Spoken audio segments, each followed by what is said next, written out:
آج جی اٹھنے کے دن کی مقدس عید ہے، جس دن یسوع مسیح اپنی موت کے بعد تیسرے دن جی اٹھے تھے۔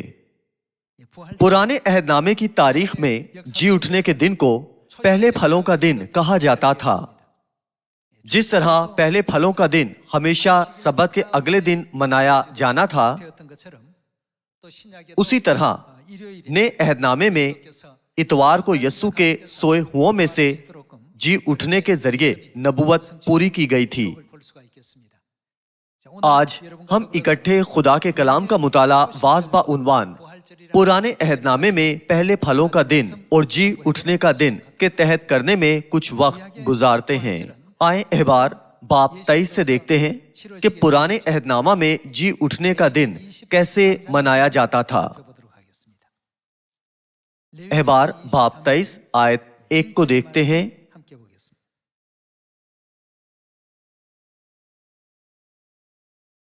اور خداوند نے موسیٰ سے کہا کہ بنی اسرائیل سے کہہ کے خداوند کی عیدیں جن کا تم کو مقدس مجموع کے لیے اعلان دینا ہوگا، میری وہ عیدیں یہ ہیں۔ خدا نے ہفتہ وار عید، سبت اور سالانہ عیدوں جیسے کہ فصح، عید فطیر اور پہلے پھلوں کے دن کے متعلق بیان کیا تھا۔ آج جو جی اٹھنے کا دن ہم منا رہے ہیں وہ پرانے عہد نامے میں پہلے پھلوں کے دن سے مطابقت رکھتا ہے۔ ہم آیت 10 کی طرف جاتے ہیں۔ آیت 10 دیکھتے ہیں۔ بنی اسرائیل سے کہہ کے جب تم اس ملک میں جو میں تم کو دیتا ہوں داخل ہو جاؤ اور اس کی فصل کاٹو،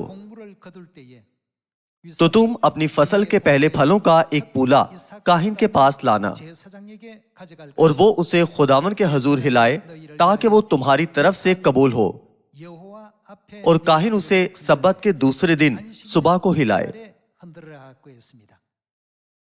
پرانے عہد نامہ میں اس عید کو پہلے پھلوں کے دن کے طور پر منایا جاتا تھا، اور اس کا نام پہلے پھل کے نذرانے کو ظاہر کرتا تھا۔ پہلے پھلوں کا دن سبت کے دوسرے دن منایا جانا چاہیے، جو کہ اتوار ہے۔ ہر سال پہلے پھلوں کا دن فصح اور عید فطیر کے بعد اتوار کو منایا جاتا تھا۔ آیت 11 کو دوبارہ دیکھتے ہیں۔ اور وہ اسے خداوند کے حضور ہلائے تاکہ وہ تمہاری طرف سے قبول ہو، اور کاہن اسے سبت کے دوسرے دن صبح کو ہلائے، اور جس دن تم پولے کو ہلاؤ اسی دن ایک نر بے عیب یک سالہ برا سوختنی قربانی کے طور پر خداوند کے حضور گزراننا، اور اس کے ساتھ نظر کی قربانی کے لیے تیل ملا ہوا میدا ایفا کے 2/2 حصہ کے برابر ہو، تاکہ وہ آتشین قربانی کے طور پر خداوند کے حضور راحت انگیز خوشبو کے لیے جلائی جائے، اور اس کے ساتھ میں کا تپاون ہین کے 1/4 حصہ کے برابر میں لے کر کرنا۔ اور جب تک تم اپنے خدا کے لیے یہ چڑھاوا نہ لے آؤ، اس دن تک نئی فصل کی روٹی یا بنا ہوا اناج یا ہری بالیں ہرگز نہ کھانا۔ تمہاری سب سکونت گاہوں میں پشت در پشت ہمیشہ یہی آئین رہے گا۔ جی اٹھنے کا دن جسے ہم نئے عہد نامے میں مناتے ہیں، در حقیقت پہلے پھلوں کا دن ہے۔ خدا نے اسے اس عید کے طور پر بیان کیا جو فصح اور عید فطیر کے بعد منائی جاتی ہے۔ پہلے پھلوں کا ایک پولا خدا کے حضور ہلانے کی قربانی کے طور پر پیش کیا گیا، جہاں وہ اسے خدا کے حضور ہلاتے تھے۔ یہ وہ عید تھی جس کے دوران پہلا پھل خدا کو مقبول ہدیے کے طور پر نظر کیا جاتا تھا۔ آئے ہم خروج باب 14 آیت 21 کو دیکھتے ہوئے اس عید کے آغاز کو دیکھتے ہیں۔ مصر سے نکلنے کے بعد بحر کلزم کو عبور کرنے تک اسرائیلیوں کو بڑی مشکلات کا سامنا کرنا پڑا، اور آخرکار انہوں نے سبت کے دوسرے دن اتوار کو صبح سویرے باحفاظت بحر کلزم کو عبور کیا۔ خروج باب 14 میں ایک منظر ہے جہاں تعاقب کرنے والی مصری فوج پانی میں ڈوب گئی تھی۔ اسی لیے خدا نے پہلے پھلوں کا دن قائم کیا تھا تاکہ وہ ہر سال اس واقعے کو نہ بھولیں۔ آئیں آیت 21 دیکھتے ہیں۔ پھر موسیٰ نے اپنا ہاتھ سمندر کے اوپر بڑھایا، اور خداوند نے رات بھر تند پوربی آندھی چلا کر اور سمندر کو پیچھے ہٹا کر اسے خشک زمین بنا دیا، اور پانی دو حصے ہو گیا، اور بنی اسرائیل سمندر کے بیچ میں سے خشک زمین پر چل کر نکل گئے، اور ان کے دہنے اور بائیں ہاتھ پانی دیوار کی طرح تھا۔ اور مصریوں نے تعاقب کیا، اور فرعون کے سب گھوڑے اور رتھ اور سوار ان کے پیچھے پیچھے سمندر کے بیچ میں چلے گئے۔ اور رات کے پچھلے پہر خداوند نے آگ اور بادل کے ستون میں سے مصریوں کے لشکر پر نظر کی اور ان کے لشکر کو گھبرا دیا، اور اس نے ان کے رتھوں کے پہیوں کو نکال ڈالا، سو ان کا چلانا مشکل ہو گیا۔ تب مصری کہنے لگے، آؤ ہم اسرائیلیوں کے سامنے سے بھاگیں، کیونکہ خداوند ان کی طرف سے مصریوں کے ساتھ جنگ کرتا ہے۔ اور خداوند نے موسیٰ سے کہا کہ اپنا ہاتھ سمندر کے اوپر بڑھا تاکہ پانی مصریوں اور ان کے رتھوں اور سواروں پر پھر بہنے لگے۔ اور موسیٰ نے اپنا ہاتھ سمندر کے اوپر بڑھایا، اور صبح ہوتے ہوتے سمندر پھر اپنی اصلی قوت پر آ گیا، اور مصری الٹے بھاگنے لگے، اور خداوند نے سمندر کے بیچ ہی میں مصریوں کو تہ و بالا کر دیا۔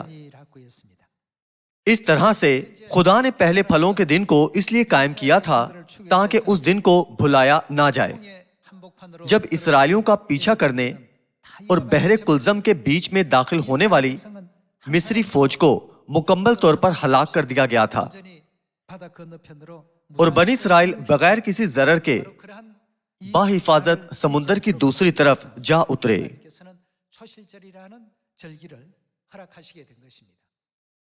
ہم سمجھ سکتے ہیں کہ یہ واقعہ پرانے عہد نامے میں ایک تاریخی نبوت ہے جو دکھاتی ہے کہ نئے عہد نامے میں کیسے یسوع مسیح قبر میں داخل ہوں گے اور جی اٹھیں گے۔ اسرائیلیوں کا بحر کلزم میں داخل ہونا یسوع مسیح کے قبر میں داخل ہونے کو ظاہر کرتا ہے، اور ان کا بحر کلزم کو عبور کرنا ان کے جی اٹھنے کو ظاہر کرتا ہے۔ 3500 سال پہلے موسیٰ کے کاموں اور بنی اسرائیل کی تاریخ کے ذریعے خدا نے پیشتر ہی ان تمام کاموں کی پیشن گوئی کر دی تھی جو مسیح زمین پر آ کر پورا کریں گے، اور یہ ان کے مستقبل کے کاموں کو بھی ظاہر کرتے ہیں۔ اسرائیلیوں نے اتوار کو صبح سویرے بحر کلزم کو عبور کیا تھا۔ اسی طرح ہم سب کے لیے یہ جاننا بھی اہم ہے کہ یسوع مسیح سبت کے اگلے دن یعنی اتوار کو صبح سویرے جی اٹھے تھے۔ آئے ہم لوکا باب 24 کی طرف جاتے ہوئے مسیح کے جی اٹھنے کی تصدیق کریں۔ لوکا باب 24۔ آئیں لوکا کی کتاب باب 24 آیت 1 دیکھتے ہیں۔ سبت کے دن تو انہوں نے حکم کے مطابق آرام کیا، لیکن ہفتے کے پہلے دن وہ صبح سویرے ہی ان خوشبودار چیزوں کو جو تیار کی تھی لے کر قبر پر آئیں، اور پتھر کو قبر پر سے لڑکا ہوا پایا، مگر اندر جا کر خداوند یسوع کی لاش نہ پائی۔ اور ایسا ہوا کہ جب وہ اس بات سے حیران تھی تو دیکھو 2 شخص براق پوشاک پہنے ان کے پاس آ کھڑے ہوئے۔ جب وہ ڈر گئیں اور اپنے سر زمین پر جھکائے تو انہوں نے ان سے کہا کہ زندہ کو مردوں میں کیوں ڈھونڈتی ہو؟ وہ یہاں نہیں بلکہ جی اٹھا ہے۔ یاد کرو کہ جب وہ گلیل میں تھا تو اس نے تم سے کہا تھا، ضرور ہے کہ ابن آدم گناہگاروں کے ہاتھ میں حوالہ کیا جائے اور مصلوب ہو اور تیسرے دن جی اٹھے۔ ہم دیکھ سکتے ہیں کہ اس طرح یسوع نے کتاب مقدس کی تمام نبوتوں کو پورا کیا۔ جس طرح اسرائیلیوں نے اتوار کو صبح سویرے بحر کلزم کو باحفاظت عبور کیا، یہ منظر ہمیں دکھاتا ہے کہ یسوع مسیح بھی اسی دن صبح سویرے قبر سے جی اٹھے۔ کیا یسوع کے جی اٹھنے کا معجزہ اتوار کی صبح سویرے نہیں ہوا تھا؟ انہوں نے اپنے شاگردوں کو بھی پیشگی اس حقیقت سے آگاہ کیا تھا کہ انہیں 3 دنوں کے بعد جی اٹھنا ہے۔ آئیں متی باب 27 کھول کر دیکھتے ہیں کہ یسوع مسیح کے جی اٹھنے کے بعد روحانی دنیا میں کیا ہوا تھا۔